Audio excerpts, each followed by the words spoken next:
Economies of South Korea and Japan are reaching their tipping points, with the two sides engaging in a trade spat for the last 2 months. South Korea and Japan are continuing their tit-for-tat measures. Seoul has terminated GSOMIA, short for General Security of Military Information Agreement, to retaliate Tokyo's Whitelist revision. Japan has approved shipments of regulated items to South Korea 3 times since placing the export curbs.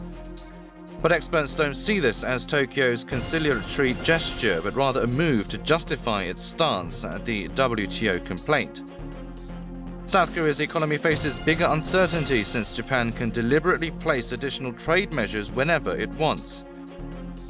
Due to the unstable situation, Seoul is making a substantial amount of investment and mulling options to counter Tokyo's move.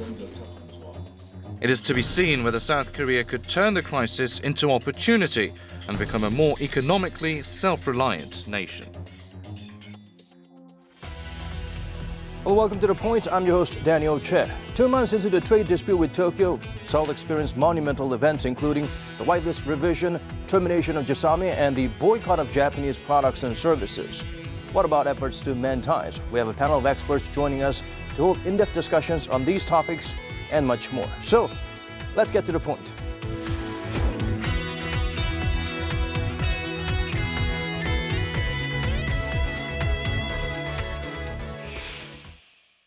To help us dissect today's subject into digestible bites, we're joined in the studio by Lee Hyun, professor of law from Handong University. Thank you so much for making time for us today.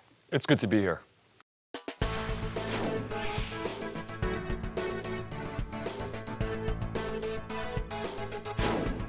Well, first of all, some are calling it a game of chicken between Seoul and Tokyo. It's been going on for 2 months. Neither side has much to gain. Your assessment on both countries so far? Well, if you look at the situation as a whole, I think what you can see is that despite the very profitable trade relationship between Korea and Japan, which amounts to about $85 billion a year, despite that profitable trade, non-economic issues still continue to plague and really hamper Korea-Japan relations. So on the Korean side, the perception, of course, has continued to be that Japan has not resolved any of these historical injustices, which Korea has really strongly felt that needs to be resolved, such as the comfort women issue, the issues revolving on Dokdo, as well as the forced labor question. And so from the Korean perspective, despite Japan's, I guess, very feeble efforts to try to resolve this in terms of apologies or compensation, there really hasn't been true redress on that front. But on the other side, of course, from the Japanese perspective, there's the sense that Korea is really not taking its agreement seriously. And anytime there's a problem domestically, that these issues flare up because the Korean government wants to use this for political purposes. And so the Japanese are calling this now Korea fatigue. And essentially, you see this issue coming up back and forth continuously. And probably as well, one of the other questions or issues that you see in this question is that the two leaders of the countries, President Moon and Prime Minister Abe, have very different approaches to foreign policy. President Moon is much more accommodating with respect to North Korea and also is really ambivalent about the Japanese, whereas President Abe really wants a more muscular Japanese foreign policy, and he wants to get rid of the peace constitution. So I think a combination of these historical issues as well as the two leaders has really prolonged the crisis, and I think we'll see this continue for a while longer. Right, acknowledging past wartime scenes does not really coincide with Abe's goal of abolishing the pacifist constitution. Taking a look at how they have both affected, now a graph here shows that South Korea's exports to Japan dropped 0.3% in July on year. In the case of Tokyo, it was nearly 7%. So numbers seem to suggest that it did more harm to Japan. Well, on its face, it certainly looks that way. As far as Korean exports to Japan, you see a significant drop. But on the other end, it's not that clear as to what the impact has been. But I think what you're seeing here is that this is probably going to affect Korea more in the long term. Japan has the 3rd largest economy in the world. Korea has the 11th largest economy. And both economies are certainly intertwined to some degree. But in terms of the actual effect it will have on the economy is really questionable, particularly because the Korean economy was already in a downturn when this happened. And so you may see that this impact is going to have a deeper effect on the Korean economy. Right. Unfortunately, we need to look beyond the numbers here. Since the curbs, Japan approved etching gas exports for the third time. And this seemed to come just a day after Korea's GSOMIA decision, the decision to terminate the Intel-Sharing Pact. No additional trade measures from Tokyo either. So is Japan taking a different approach? I think what the Japanese government is doing is taking a wait-and-see approach. I think it's waiting to see if Korea is going to blink on these issues, whether or not Korea will extend an olive branch. Because really there's no interest for the Japanese at this point to turn course. There's no indication that President Abe is facing any opposition within the country with regard to his policies towards Korea. There are voices, certainly, that are dissenting. But I think the vast majority of Japanese either are in favor of the position that he's taking or really not thinking too much about the problem.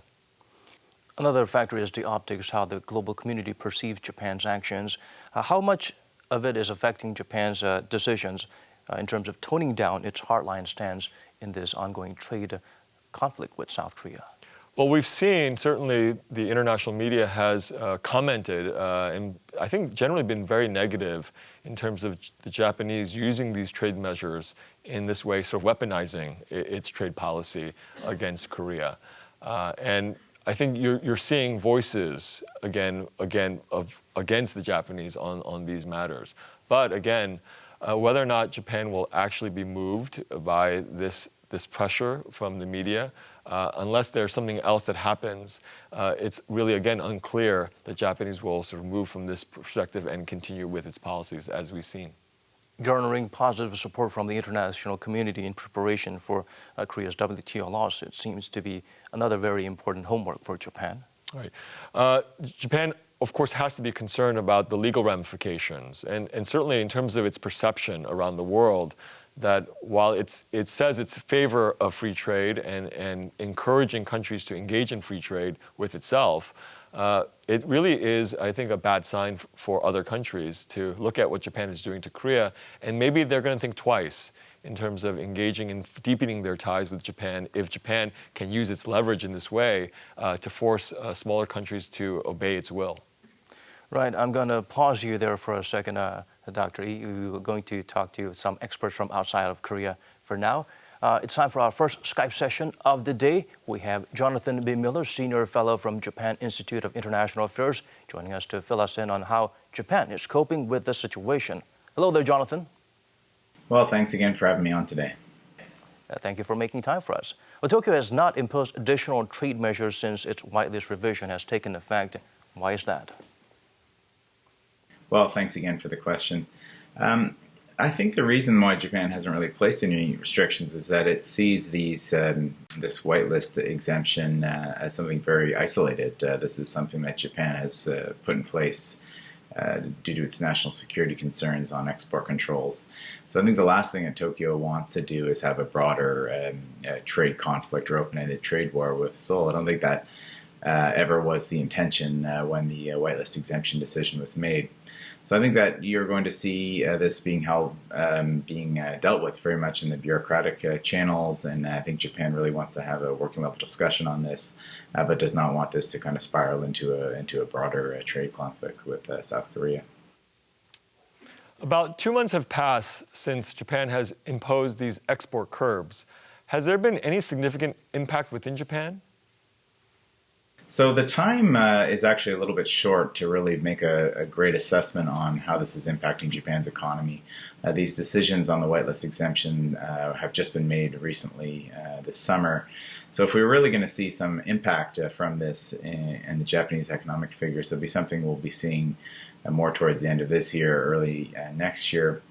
In the meantime, Japan's economy is going at a pretty good pace. We do have the decision later this fall, which the Abe administration has twice delayed at this point, but has promised to go forward on with the consumption tax rise. So that may also have an impact on the economic figures and growth. But thus far, Japan's economy does not seem to have suffered any sort of large measure directly as a result of this, or nothing that we can quantify as of yet. One last question before we let you go. Washington expressed concerns about the Seoul-Tokyo conflict continues. How could the two sides resolve the situation? Well, yes, thanks for the question. I think that from the U.S. side, the U.S. is very frustrated about this current dispute, and I think especially in terms of security cooperation, the recent decision of South Korea last month to pull out of the GSOMIA, or the General Security of Military Information Sharing Agreement with Japan. So we haven't seen such an effort thus far from the U.S. To push forward on this. So I think that on the bilateral perspective, where we go forward, and I've mentioned this several times before, is that my perspective is that going for the large approach, a bundling approach where you have a sort of a grand bargain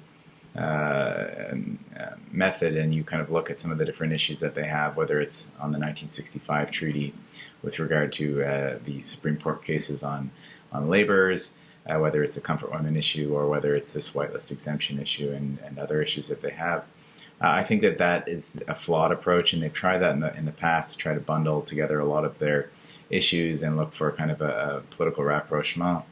I think that this more sage approach and the more pragmatic approach that we'll probably see in the coming days will be for Japan and South Korea to look at each particular issue in its isolation and work at that at the working level, at the bureaucratic level, and try to find some resolutions and try to find some areas to cooperate on as they kind of slowly move forward to a better political place.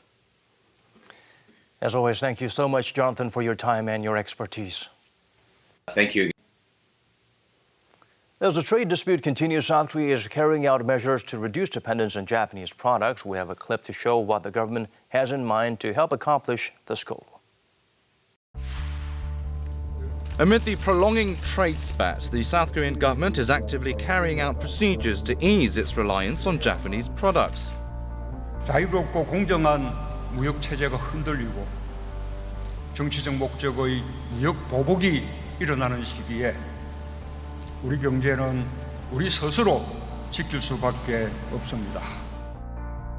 South Korea said it would invest more than $4 billion for the next 3 years to steadily produce and commercialize local parts, equipments, and materials. It set the deadline for December to select 100 key strategic parts that are heavily dependent on Japan and develop original technologies for the components through R&D. 일본의 수출 규제에 대응하는 궁극적인 방안은 우리의 R&D 생산성을 높이는 것입니다. A special committee to tackle the initiatives on localizing parts, materials, and strategic equipment was also put together. And the Ministry of Industry, Trade and Energy has formed a new working-level team to oversee the entire management. It would be important to see if South Korea can overcome the rising uncertainties of the modern economy, which is centered around global value chains. So, Professor, the Korean government has been continuing to find new ways to cope with Japan's measures. One of them is expeditiously localizing parts and materials, but we know it's easier said than done. The Korean government really is trying to incentivize businesses to either source their products locally and essentially invest in production of these materials which they're getting from Japan. But as you said, that's certainly easier said than done because this requires a significant amount of investment. It's a significant cost for Korean businesses. And the difficulty here for the businesses is that because the Moon administration has been pursuing income-led growth, this has really hampered businesses in their willingness to invest locally, but also to hire people generally. And so whether or not the Korean government can actually push businesses to do this is going to require not just this one particular effort, but I think it's going to require an overhaul and potentially relooking the economic policies which the Moon administration has been pursuing. What are some of the things that Seoul must focus on from here on to effectively develop original technologies and reduce reliance on Japanese items? Well, two things basically. As I said before, making the investment and spending the money here so that you can develop these technologies locally. But the other option is, of course, trying to find other sources within the global supply chain. And I think that's what I think a lot of companies are doing. I think the Korean government's helping these companies trying to source these materials from other places. But that's going to be a really tall order because the Korean economy and the Japanese economy are essentially intertwined. And to try to disentangle these two economies is not going to be painless. It's going to require a lot of time and a lot of effort. So if the hope is to eventually become more independent of Japan, this is going to be a long-term effort. It's not going to happen in the short term. We can't just break away from a relationship that's been ongoing and beneficial for both sides for so long. But in the case, if and when the trade relations return to normalcy, drastically improve, what do we do then after having implemented these sudden changes? Well, I think what's going to happen is then Korean companies will certainly be more self-sufficient when it comes to these products. But that hasn't been the model for Korean development over the last 60, 70 years. Korea has really been able to take advantage of the economic globalization that's been happening all around the world. And because one of the aspects of globalization is that you can source your materials even if you yourself don't have them more efficiently, then this is going to be a reorientation of sort of Korean, I think the Korean economy, but also Korean visions of development for the future. Well, another big contributor to uncertainties in the global economy is the US-China trade war, which has been raging longer than the one between Seoul and Tokyo. What kind of impact would this have on South Korea and the ongoing trade tension between the two sides? Well, this, of course, has already had a significant impact on Korea, as you said. And because of the linkage between the Korean economy with the Chinese economy and the United States economy, even if Japan and Korea had some relationship and have a relationship, it's a bigger relationship with China. And so if there's going to be any economic slowdown in China because of this trade war with the United States, this is going to have a significant impact. And you've already seen it with respect to a decrease in the total amount of exports that the Korean the Korean companies are sending out to China and to other places. And so with regard to semiconductors or other products which Korea is sending to China, that trade war has really significantly reduced Korean companies' exports over the last several months. All right, Professor Yi, let's turn to another expert stage joining us via Skype right now. Let's find out how the bilateral conflict would affect other parts of our world. We have Dr. Rahul Chaudhry from National University of Singapore joining us via Skype. Hello, Dr. Chaudhry. Thank you. Thank you very much for inviting me in the show. So how would the prolonging South Korea-Japan conflict affect the global economy as a whole? Yes, the difference between South Korea and Japan is going on for a long time, and this is going to impact the East Asian economy as well as the global economy when the Japanese government is taking steps which are going against the business interest of the Koreans, or the Koreans are protesting against the Japanese investment in Japanese business. These are going to hamper both the economies, and this is going to have a larger effect on the global economy. Global economy was affected by already because of China and US trade war, and this is further added by Korea and Japan. Those companies which are in the value chains of trade between China, US and Korea and Japan all are going to be affected because of this war. So there will be serious damage to the economy if this trade war between Japan and Korea continues to some more time.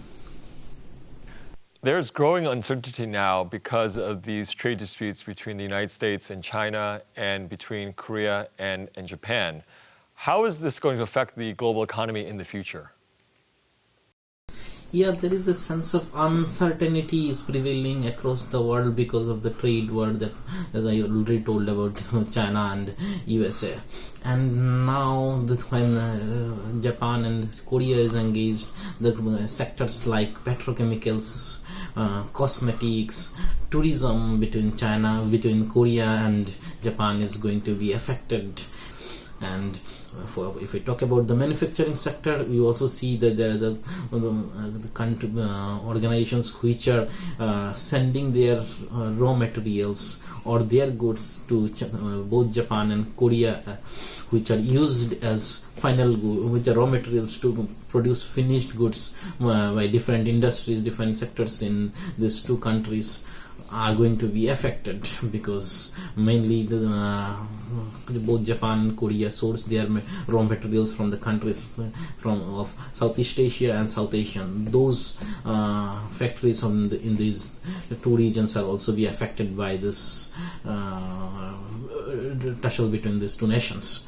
So yeah, there will be a effect on both global economy as well as on the East Asian economy. May we ask for your suggestion on effective ways for the two sides to resolve this building dispute? Yeah, unrest in any form is not good for business. So if there is any unrest, it should be addressed as soon as possible. And any unrest can be resolved through discussion, through negotiations. And this is what I think and finally the diplomatic engagement. Both Japan and Korea should engage into diplomatic engagement, more discussions, to find out a solution where to solution which is win-win for both the nations. And they should also recognize the importance of discussion, dialogue, and this is more importantly because of although they are engaging to the trade war, which is affecting not only the Japan and Korea but other countries which are also integrated with their economic system or trading system. So yeah, I think discussion or negotiation is the only way out to find out any solution, and all the problems can be solved through a discussion only. Well, thank you so much for your insights on the matter today, Dr. Chaudhary. We appreciate it. Thank you.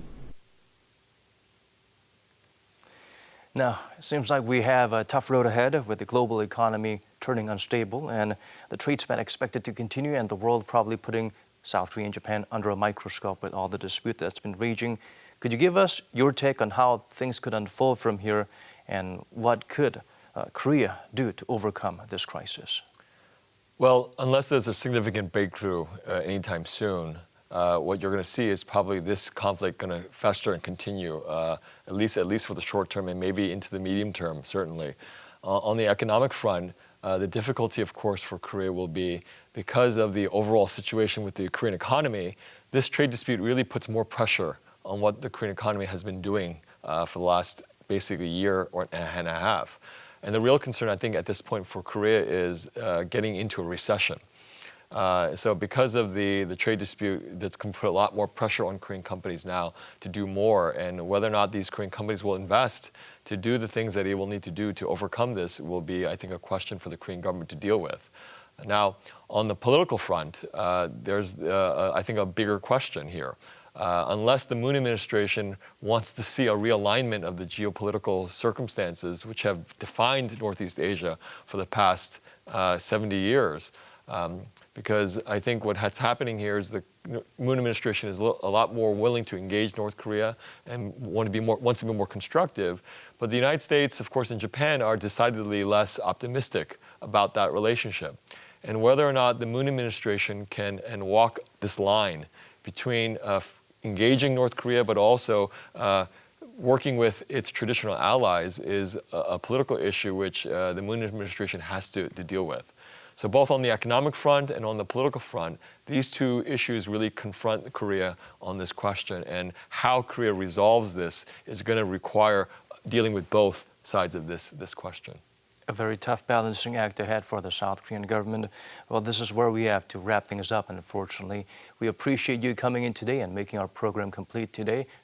Professor Lee Hyun, thank you so much for coming in. Yeah, thanks for having me.